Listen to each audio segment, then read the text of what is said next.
Mesdames et messieurs, bonjour et bienvenue à votre émission Langue fourchue. 12 morts, 2 personnes hospitalisées au CHU de Bogodogo, dont un dans un état critique et 6 autres sous surveillance. Ce n'est pas des suites d'attaques armées, non, mais plutôt des suites d'une sustentation communautaire. C'est l'annonce faite par Tanti Kolo Kolo, la sinistre de la mort, pardon, que dis-je, la sinistre de la santé ou de ce qu'il en reste. À croire que quand on aperçoit cette maman sur nos petits écrans, il faut craindre le pire.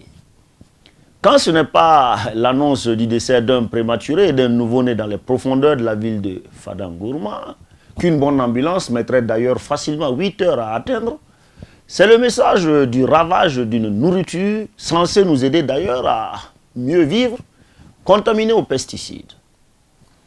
À peine essaie-t-on d'enterrer, de griller quelques tonnes de poulets avariés qu'une compagnie traîtresse, enfin, qu'un subtil service traiteur 5 étoiles et un ministère bien nommé des ressources animales déversait dans des réserves de quartiers populés de Ouagadougou, que cette hécatombe se produit dans la contrée du Badal enragé.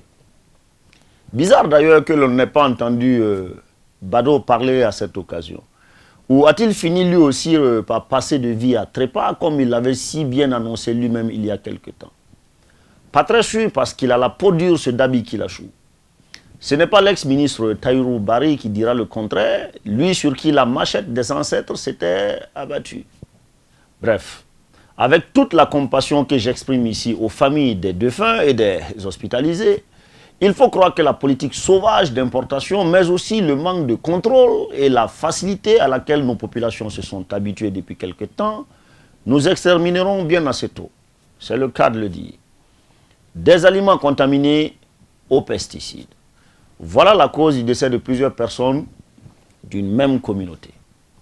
Dans le processus de libéralisation du marché au Moutalan, tout le monde et n'importe qui importe et commercialise tout et n'importe quoi.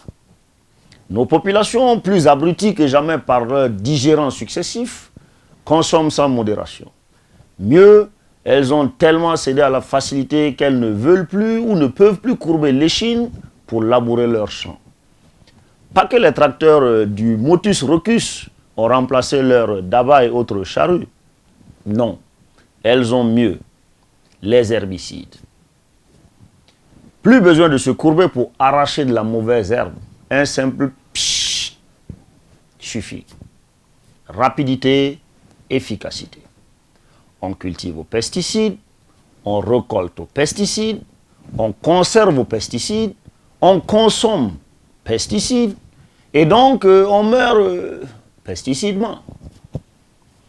Quand une certaine entreprise, au nom du gain et de sa position sur le marché sous-régional, encourage la production en distribuant des engrais chimiques et des pesticides chimiques à des cultivateurs dans un pays qui n'a même pas une seule usine chimique, il y a de quoi se poser des questions.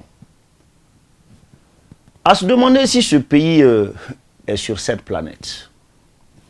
Tout ce dont les autres n'en veulent pas ailleurs, nous le recevons ici à bras ouverts. Ah, pauvre Moutalan. Normal puisque nos excellentes frontières laissent tout pisser. Et avec tout ça, on veut encourager la production locale. Comprenez donc, chers compatriotes, que l'on vous serve du riz malaisien à vos journées nationales du paysan.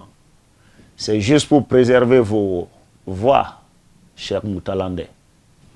Haroun Ligdi, lui, au moins, aura agi, et bien, en interdisant l'importation de certaines huiles et sucres. Les amoureux du benga chaud ne vont plus se lubrifier le gosier avec des résidus de gasoil. En attendant, Tanti Kolo Kolo, elle, vous invite à faire attention, très attention aux pesticides non homologués. Parce que ceux qui sont homologués ne se pressent pas pour vous tuer. Je vous laisse, je retourne à mes poulets que je vais bien déguster avec quelques boules de yongo. A bientôt au CHU de Bogodogo.